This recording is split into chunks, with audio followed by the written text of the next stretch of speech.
Boa tarde, gente. Eu sou a Isabela e hoje, eu e meu grupo, que é composto por Jaciele, Matheus, Tennyson e Vitor, vamos falar sobre as noções gerais sobre inovação tecnológica e a sua importância. Ao longo desse seminário, nós vamos abordar os seguintes tópicos: o que é e qual a importância da inovação tecnológica, a implementação de uma cultura de inovação, o novo marco legal de ciência, tecnologia e inovação, reconhecimento, licenciamento e transferência de tecnologia e os núcleos de inovação tecnológica e, para finalizar, um estudo de caso. Então, dando início à nossa apresentação, inovação tecnológica. O que é? Só para a gente relembrar aqui, na primeira aula, a professora Patrícia, ela pediu para que a gente explicasse, de forma breve, qual que era o nosso entendimento prévio sobre esse conceito. Mas e aí? O que de fato é inovação tecnológica? Schumpeter, ele traz que o conceito de inovar é produzir outras coisas, ou as mesmas coisas de outra maneira, combinar diferentes materiais e forças, enfim, realizar novas combinações.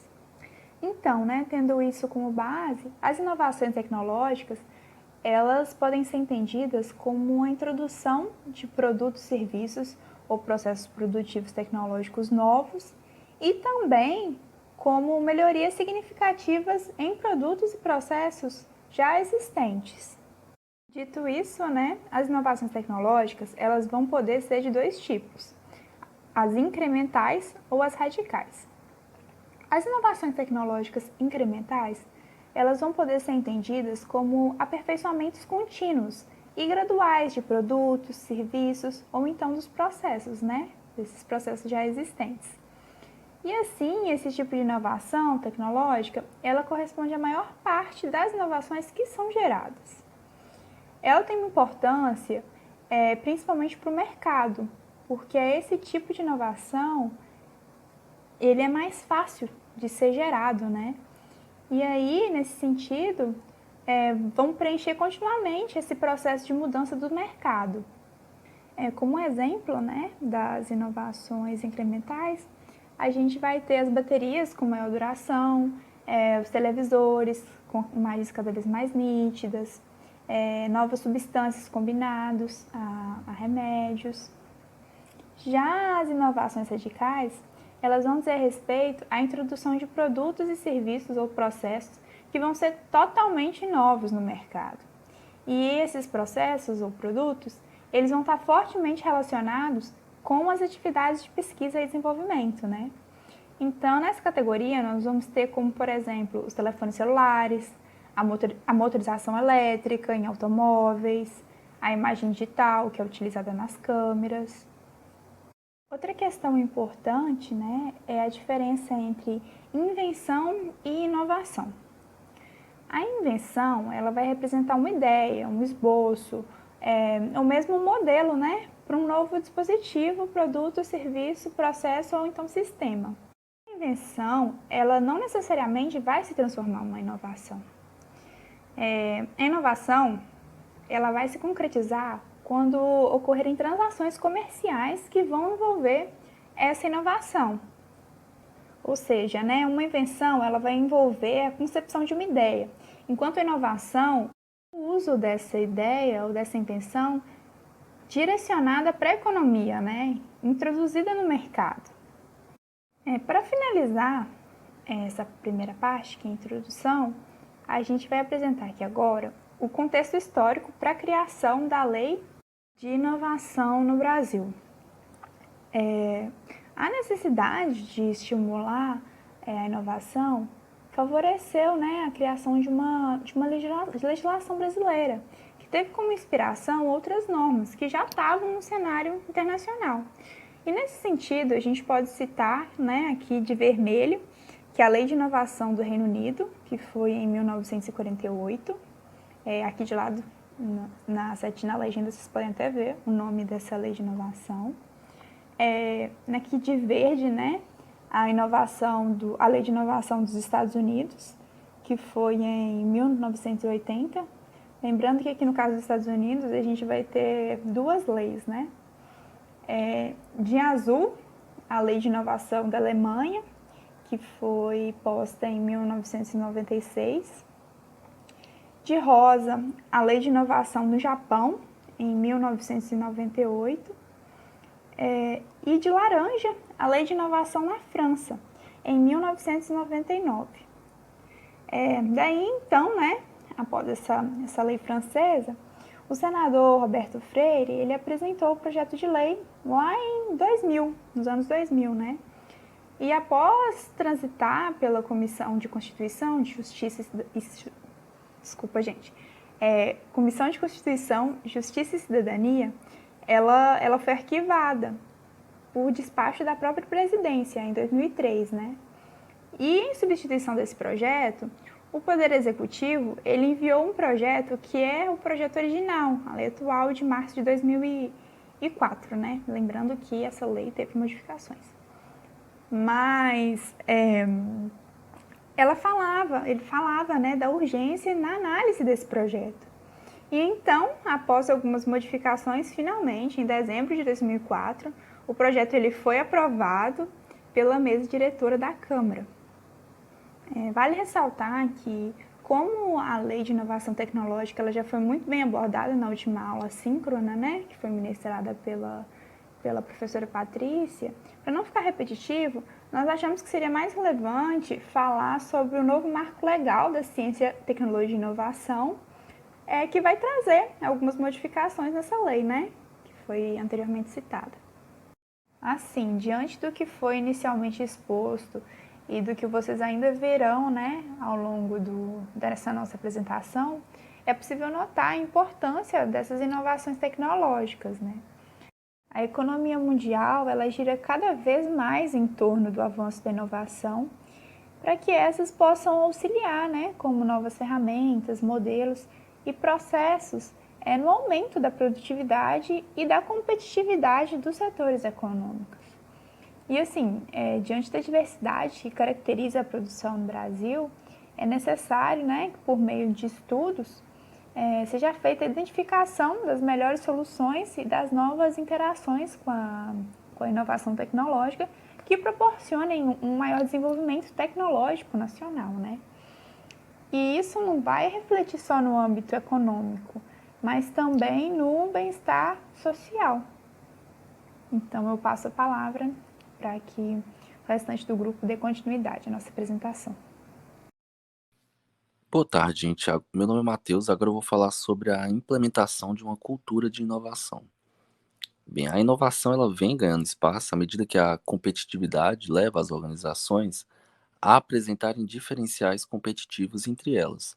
No Manual de Oslo da OCDE, se considera a atividade de inovação todas as etapas científicas, tecnológicas, organizacionais, financeiras e comerciais que de fato levam ou pretendem levar à implantação de produtos ou processos tecnologicamente novos ou aprimorados.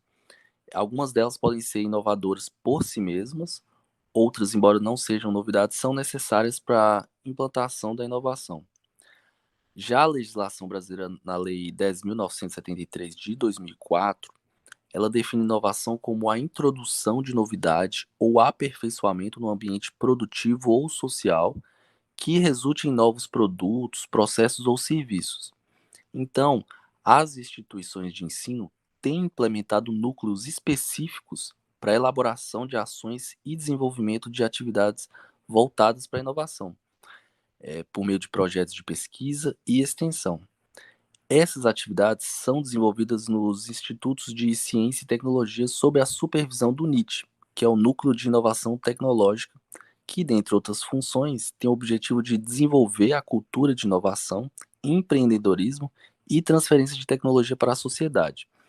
E quando me refiro à sociedade, falo tanto da própria instituição, né, das pessoas da própria instituição, professores, alunos, técnicos administrativos, quanto dos externos à instituição, como as empresas, empreendedores, órgãos do governo, agências de fomento e também outras instituições. Com base na legislação brasileira, Lei da Propriedade Industrial, Lei de Inovação, entre outros sobre propriedade intelectual, temos alguns conceitos que revelam a importância desse arcabouço legal porque o direito de propriedade intelectual torna possível aos inventores serem recompensados pelos investimentos de tempo, esforço, empenho, dedicação e trabalho feitos nas pesquisas que levou à inovação e, consequentemente, às tecnologias mais avançadas.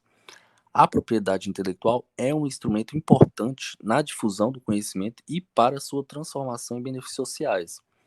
É também um meio que ajuda a aproximar as ICTs de empresas, que acaba beneficiando as duas e favorecendo o avanço tecnológico.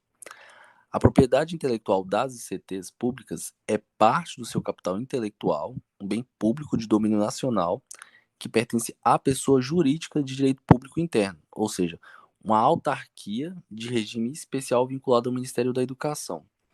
O NIT, que eu mencionei no slide anteriormente, é o Núcleo de Inovação Tecnológica.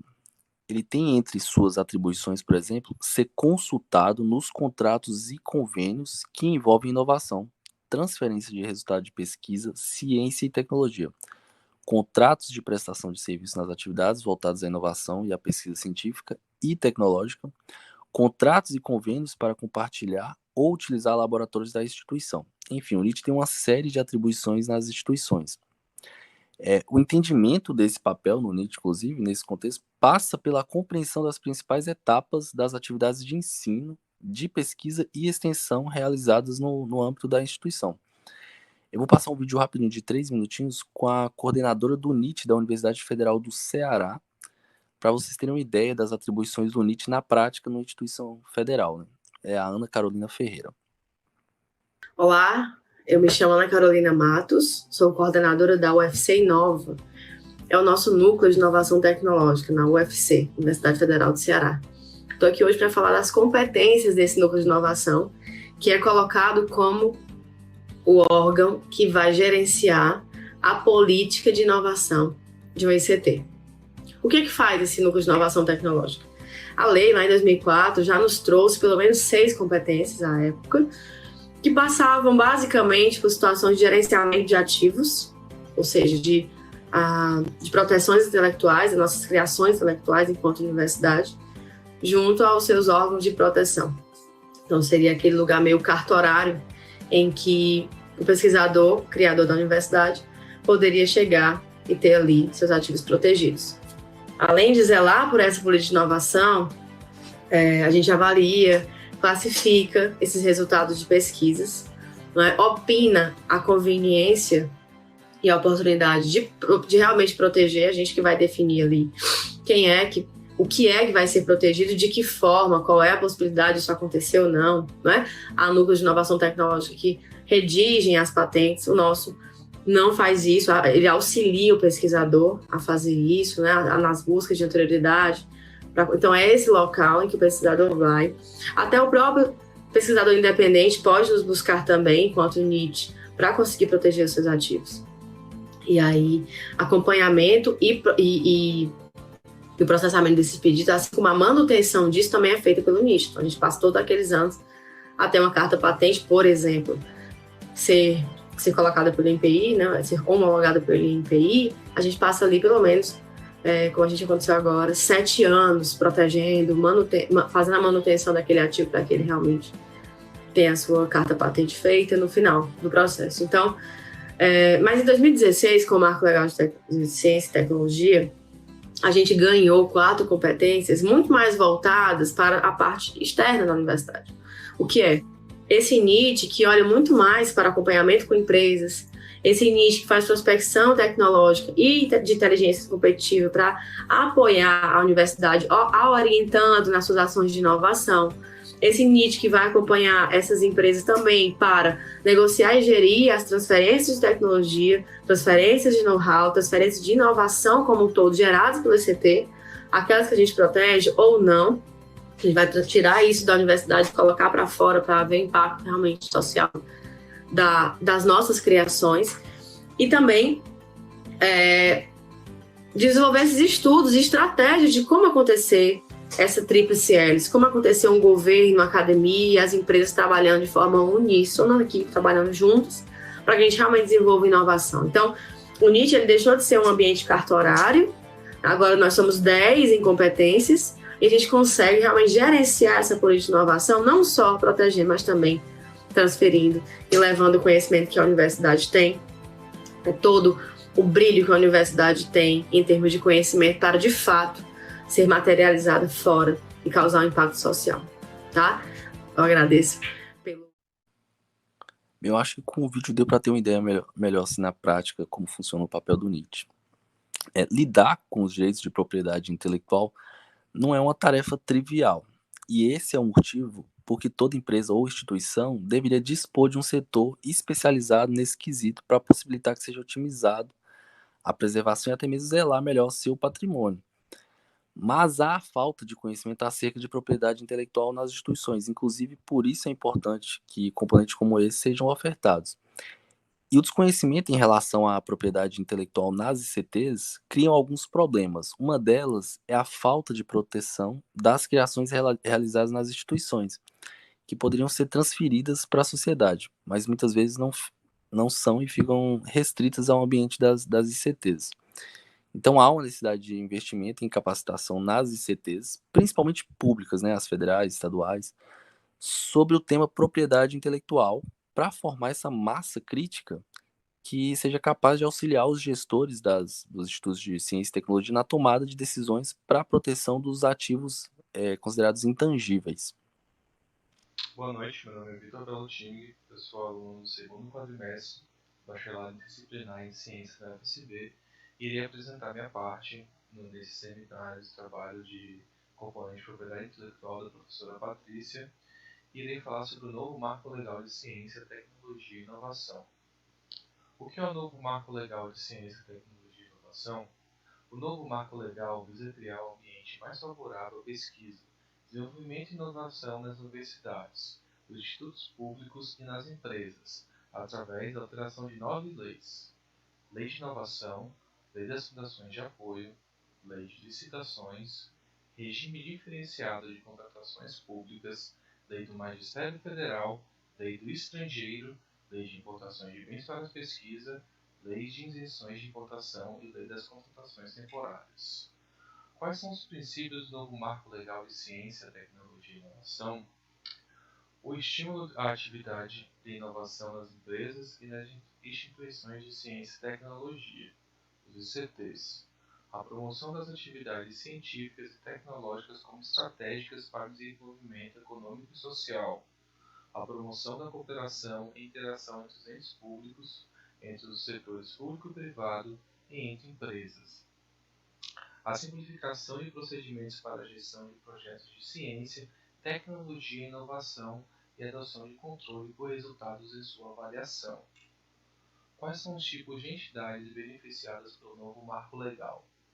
São ICTs públicas, ICTs privadas, órgãos da administração pública direta, empresas privadas, agências de fomento e serviços sociais autônomos, SEBRAE. Qual o propósito do Decreto nº 9.283/2018? O decreto visa regulamentar as medidas de incentivo à inovação e à pesquisa científica e tecnológica no ambiente produtivo, visando a capacitação tecnológica, ao alcance da autonomia tecnológica e ao desenvolvimento do sistema produtivo nacional e regional. O decreto foi criado principalmente para atender dispositivos da Lei 3.243 de 2016, que necessitavam de regulamentação. O decreto também regula o dispositivo das Leis 8.676 de 1993, 8.010 de 1990, 8.032 também de 1990, do decreto 6.759 de 2009 e da Lei de Inovação 10.933 de 2004. Quais os pontos mais importantes do decreto 9.233 de 2018?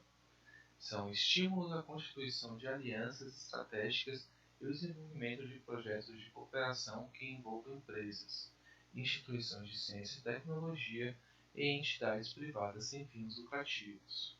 Autorização às ICTs públicas integrantes da administração pública indireta, às agências de fomento, às empresas públicas e às sociedades de economia mista a participarem minoriamente do capital social de empresas. tratamento prioritário e procedimentos simplificados para processos de importação e desembaraço aduaneiros de bens e produtos utilizados em pesquisa científica e tecnológica ou em projetos de inovação. Os núcleos de inovação tecnológica, NIT, poderão ser constituídos por personalidade jurídica própria, como entidade privada sem fins lucrativos, inclusive sob a forma de fundação de apoio. O poder público manterá mecanismos de fomento, apoio e gestão adequados à internacionalização das ICTs públicas, que poderão exercer, fora do território nacional, atividades relacionadas como ciência, tecnologia e inovação. Aperfeiçoamento de instrumentos para estímulo à inovação nas empresas, como a permissão de uso de despesas de capital na subvenção econômica, regulamentação de encomenda tecnológica e criação de bônus tecnológico. Outros pontos importantes são a facilidades para a transferência de tecnologia de ICT pública para o setor privado, dispensa de licitação para a aquisição ou contratação de produto para pesquisa e desenvolvimento. No caso de obras e serviços de engenharia, o valor limite passa de 15 mil para 300 mil. Possibilidade de transposição, remanejamento ou transferência de recursos entre categorias de programação nas atividades de ciência, tecnologia e inovação, de até 20% do valor do projeto, sem necessidade de anuência prévia da concedente. Documentação exigida para a contratação de produto para pesquisa e desenvolvimento pode ser dispensada, do todo ou em parte, desde que para pronta entrega ou até o valor de 80 mil. Autorização para a administração pública direta, as agências de fomento e as ICTs apoiar a criação, a implantação e a consolidação de ambientes promotores de inovação. Prestação de contas simplificada, privilegiando os resultados obtidos nos acordos e parceria e convênios para pesquisa, desenvolvimento e inovação. Bom, agora eu vou deixar um link aí no site sobre de um vídeo bem curto sobre profissionais da área, comentando como isso afetou o dia a dia deles, né? Valeu, muito obrigado, boa tarde. Agora, né, a gente vai passar um vídeo que vai ilustrar um pouquinho disso que o Vitor acabou de explicar. No dia 8 de fevereiro, o governo federal publicou o decreto que regulamenta o marco legal de ciência, tecnologia e inovação, com o objetivo de facilitar as atividades de pesquisa e inovação no país. Mas afinal, o que mudou? Como o marco legal vai impactar no dia a dia de startups, empresas, instituições públicas, pesquisadores e estudantes? Para responder essa e outras perguntas, a Fundep, em parceria com a Sedex, realizou um painel sobre o tema aqui no Minas Digital Summit. E eu vou levar essas respostas até você.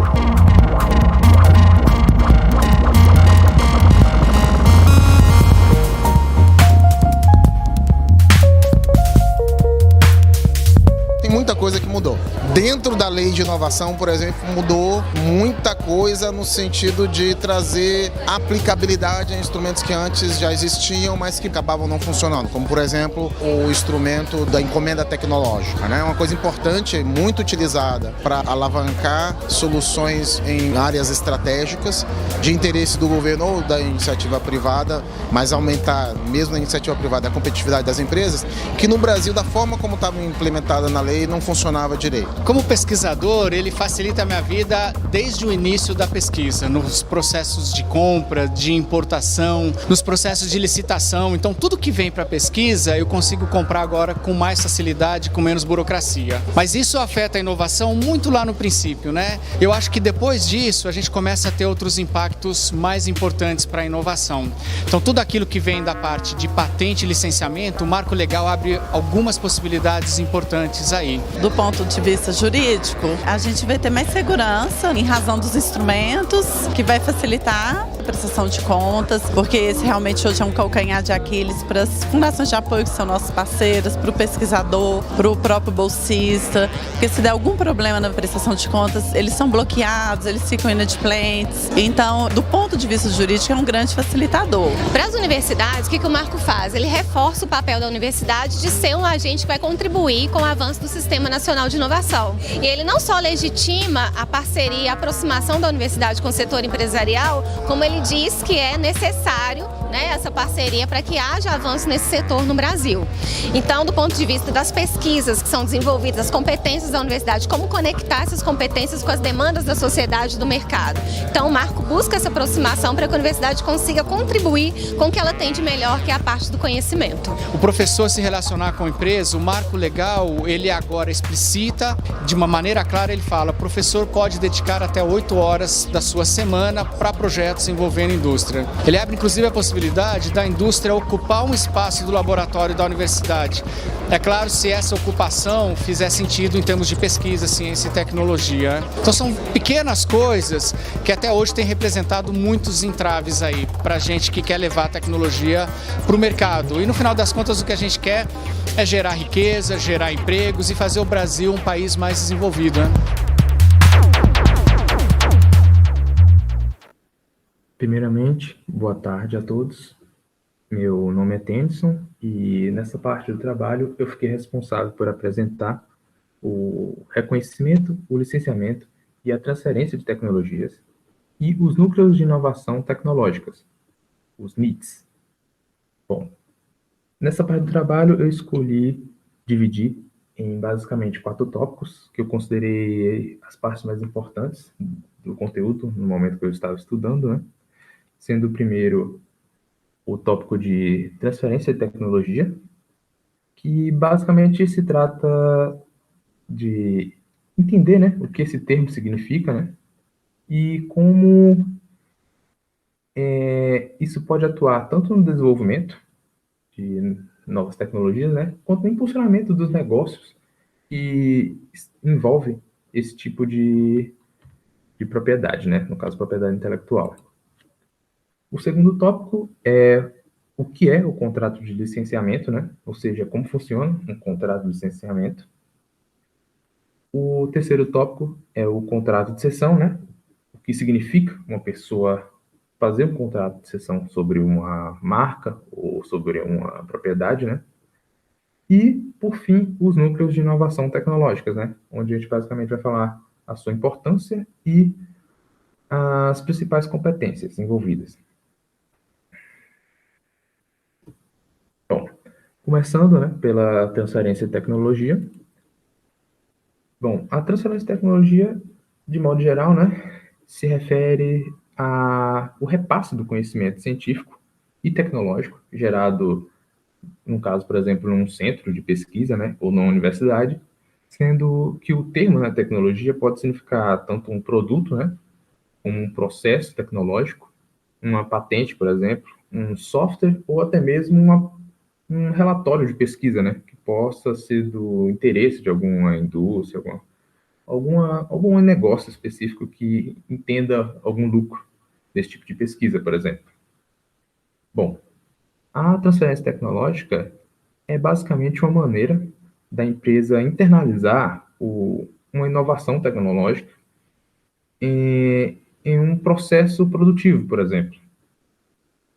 E a partir disso, né, a empresa pode manter uma competitividade, né, gerando um valor ao seu produto, serviço e gerando riquezas, né? Bom, a transferência tecnológica ela é basicamente utilizada quando o objeto de contrato é, por exemplo, a aquisição de um conhecimento, né, tipo know-how, e uma técnica não aparada pelos direitos de propriedade industrial. Nesse caso, né, vale ressaltar que o INPE, o Instituto Nacional de Propriedade Intelectual, não reconhece a figura de transferência de tecnologia não patenteada. Bom, essa parte eu vou deixar para ser explicada um pouco mais tarde, porque eu separei um vídeo que eu acho que engloba as principais dúvidas envolvendo isso, né? Ele é bastante didático, então, para não ficar redundante, eu vou deixar essa explicação mais para a parte do vídeo. Bom, agora passando para o licenciamento, né? Que basicamente envolve a exploração de um produto ou serviço protegido, nesse caso, sim, pelo direito de propriedade intelectual, né? Ou seja, protegido por uma patente ou que passou por um registro de marca, né? Nesse caso, o licenciamento funciona como uma espécie de aluguel, né? em que o titular não é alterado. Ele é apenas, como é que eu posso dizer, se combina um período, por exemplo, de tempo, dentro de algumas condições que podem ser variadas, né, dependendo do contrato, em que se estabelece um empréstimo, né, dessa propriedade para um terceiro, né, mas a titularidade permanece com o titular inicial. Um exemplo disso que a gente pode ter, por exemplo, seria, vamos supor, por exemplo, um personagem, no caso, por exemplo, Homem-Aranha, que ele é originalmente, tá como titular, né, da Fox, né, o Fox é o dono do Homem-Aranha atualmente, mas ele foi emprestado para a Marvel. E nesse caso, né, provavelmente foi feito um contrato em que estipulava um tempo específico e outras cláusulas. Acho que no caso dele foi 4 filmes, se não me engano. Ou seja, ou o tempo expirava, né, o tempo do contrato expirava e ele voltava para Fox, ou então seria realizado esses 4 filmes e depois que terminasse os 4 filmes ele seria remanejado de volta para Fox, né? Ou seja, o titular não se alterou. Que foi o que aconteceu, né? Já foi feito os 4 filmes e ele voltou com propriedade da Fox agora. Bom, o próximo é a cessão, né? Que é basicamente quando ele funciona basicamente como um contrato de licenciamento. Então, ele também é protegido por direitos autorais, né? Mas só que nesse caso, quando o contrato é feito, ele não é feito em forma de um aluguel, né? Ele seria, no caso, vendido. Numa analogia com uma casa, né? Não seria alugado, seria vendido para outra pessoa. E nesse caso, esse novo titular ganharia todos os direitos à propriedade intelectual específica que foi colocada nesse contrato. Bom, agora eu vou passar o vídeo, né? Que vai esclarecer um pouquinho mais sobre o tópico de transferência e tecnologia. Olá, tudo bem com vocês? Eu sou a professora Mariana Moretti, você já me conhece de outros vídeos e essa é a coluna Explicando Direito. Hoje nós vamos falar sobre contrato de transferência de tecnologia, um contrato cujas peculiaridades devem ser bem observadas pelo elaborador do contrato. Bom, vamos então falar o que é esse contrato. Bom, o contrato de transferência de tecnologia é um contrato que envolve ativos intangíveis não protegidos formalmente pela Lei de Propriedade Industrial. E eu já vou voltar aqui e explicar isso certinho para vocês. E envolve também soluções técnicas com problemas de produção e serviços de capacitação. Bom, vamos voltar lá então. Ativos intangíveis não protegidos formalmente pela Lei de Propriedade Industrial. A lei é a 9.279 de 96, que vai reger, vai regulamentar e dar os requisitos para as patentes, para as marcas e desenho industrial. Então, se o ativo intangível de uma empresa, ela corresponde a esses requisitos da lei, ela vai estar formalmente protegida depois do devido procedimento de pedido lá no INPI. Então, os contratos realizados com esses ativos intangíveis, eles estão formalmente protegidos pela legislação. Mas é possível que a empresa tenha um ativo intangível, tenha invenções cuja inovação, por exemplo, não inove no estado da técnica e, portanto, não possa ser patenteada. Mas essa invenção pode dar uma vantagem competitiva para a empresa e isso, então, é interessante que seja negociado. Esses negócios, eles são formalizados através desses contratos de transferência de tecnologia. Bom, então, a partir dessa explicação, nós identificamos aqui que o objeto pode ser 2. Então, nós possuímos 2 categorias ou 2 modalidades de contrato de transferência de tecnologia, que é o contrato de fornecimento de tecnologia e o contrato de assistência técnica.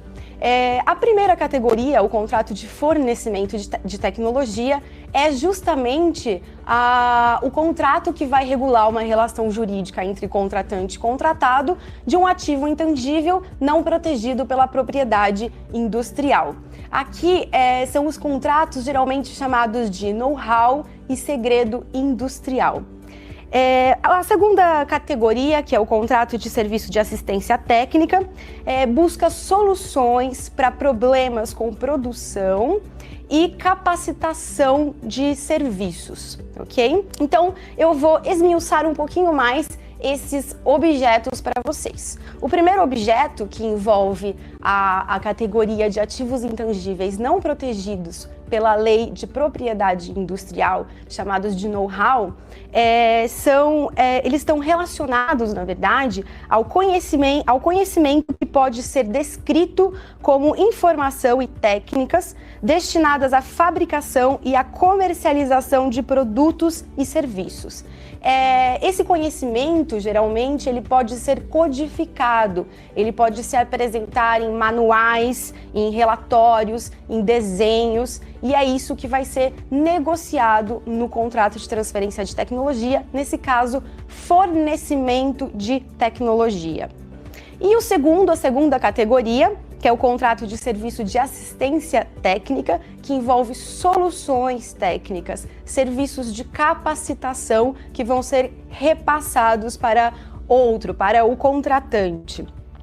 Envolve o fornecimento de soluções personalizadas, destinadas a resolver problemas específicos de produção ou atividades de apoio para implementação de tecnologias, tá? Nesse caso, ele não pode necessariamente ser codificado. Esse conhecimento está indissociável da experiência e da capacidade técnica adquirida, desenvolvida ali dentro daquela empresa. Bom, agora para finalizar essa parte da apresentação, eu vou falar um pouco sobre os núcleos de inovação tecnológica. Como a gente já viu, né, anteriormente, esses 3 tipos de contrato são estabelecidos, os 3 tipos, né, que são a transferência de tecnologia, o licenciamento e a cessão, são estabelecidos entre o empreendedor, a empresa, né, no caso, e as universidades ou centros de pesquisas, que foram responsáveis por produzir aquela propriedade intelectual. Para facilitar esse processo e incentivar a troca de conhecimento entre a academia e a empresa, foram criados dentro das universidades e centros de pesquisa os núcleos de inovação tecnológica. Isso, né, pela lei de número 10.973, a Lei de Inovação Tecnológica. Esses órgãos têm a finalidade de gerir a política de inovação das instituições, né? E, a partir disso, ela tem algumas atribuições, né? Dentre elas, eu consegui identificar algumas aqui, né? Eu coloquei 4, que eu considerei as principais, que são opinar pela conveniência e promover a proteção das criações desenvolvidas na instituição. A segunda, que é opinar quanto à conveniência de divulgação das criações desenvolvidas na instituição, passíveis de proteção intelectual. A terceira, que é acompanhar o processo dos pedidos e a manutenção dos títulos de propriedade intelectual da instituição. E, por fim, zelar pela manutenção da política institucional de estímulo à proteção das criações, licenciamento, inovação e outras formas de transferência de tecnologia. Dessa forma, os núcleos de inovação tecnológica apoiam as ações de proteção, né, à propriedade intelectual e intermedia os contratos, né, e incentiva a transferência de tecnologia entre as empresas. Basicamente, elas funcionam como uma ponte, né, e atuam como um braço, como eu posso dizer, o braço jurídico dessas instituições nesses processos de propriedade intelectual, né? Ou seja, o intuito, né, desses núcleos é incentivar essa interação entre as universidades, centros de pesquisa e o meio empresarial, né? Tendo essa interatividade e, desse modo, acabando incentivando que ocorra mais inovações tecnológicas, né? Incentivando mais pesquisas. Eu fiquei com estudos de casos. Bom, e trouxe aqui um exemplo para vocês que é sobre teorias e contribuições das tecnologias sociais na educação. Sabemos que os avanços tecnológicos fazem parte da evolução do homem. Mesmo com dificuldades, alguns atores da sociedade, como a sociedade civil, governo, institutos e associações, contribuem com a tecnologia social, buscando uma solução para problemas comunitários. As tecnologias sociais são um reconhecimento de diversos fatores, citando transformações sociais, participações democráticas, inclusão social e maior qualidade de vida. Em suas considerações finais, Vercelli revela que as tecnologias sociais podem também ser consideradas como tecnologias que orientam a construção de uma sociedade mais justa, inclusa e democrática. As tecnologias sociais são objeto de destaque em diversas áreas.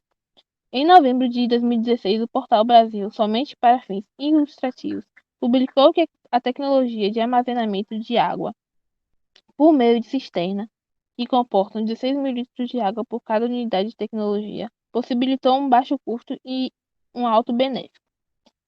Que o governo federal investisse em cerca de 54 mil tecnologias do programa Cisterna, ajudando famílias. Como também estruturantes das tecnologias sociais no Brasil, temos o apoio da Fundação Banco do Brasil, que por meio do seu banco de tecnologias sociais, atualmente comporta 850 tecnologias sociais certificadas e atualmente esboça um investimento de 135,9 milhões 601 novos projetos em 505 municípios, atendendo 167 mil pessoas. O desenvolvimento de soluções tecnológicas voltadas a gerar alternativas tecnoprodutivas em cenários de vulnerabilidade social e econômica foram conhecidos por tecnologias apropriadas ou inovação social, entre outros. Produtos, técnicas ou metodologias reaplicáveis, desenvolvidas na interação com a comunidade e que apresenta soluções de transformação social, passou a ser definido pelo nome de tecnologias sociais em 2005.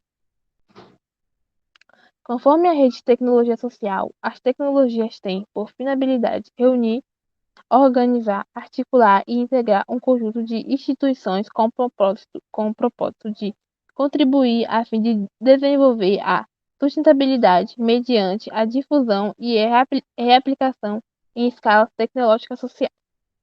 Seus objetivos são a adoção de tecnologias sociais como políticas públicas, bem como a sua apropriação por comunidades brasileiras. E foi questionado quais os principais fundamentos teóricos e suas possíveis aplicações práticas junto à sociedade. Primeiro resultou-se no principal objetivo da pesquisa, que foi avaliar teorias a respeito de tecnologias sociais, tentando alcançar os resultados pretendidos. Traçaram-se objetivos específicos de realizar o estado da arte, consultar exemplos de tecnologias sociais em seu contexto grupal, analisar os impactos de suas aplicações encontradas e apresentar seus resultados. Eu trouxe apenas 3 resultados aqui, que foi a primeira, comunidade digital, que as características desse programa foram apoiadas pela Fundação Banco do Brasil desde 2013 e teve a educação como tema principal.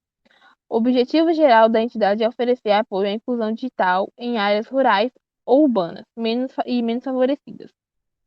Para o desenvolvimento socioeconômico, seu público-alvo é diversificado e sua estrutura funciona com apenas 4 profissionais, sendo um técnico de informática, 2 de telecomunicação e um agente de inclusão digital. Temos o exemplo 2 também, que é o Animare. Segundo o Banco de Tecnologia Social de 2017, o projeto foi criado pela Associação Cultural de Animadores e Profissionais Relacionados à Animare, certificada desde 2009, tendo por objetivo estimular a criatividade das crianças e jovens para a produção de filmes animados sobre temas educativos.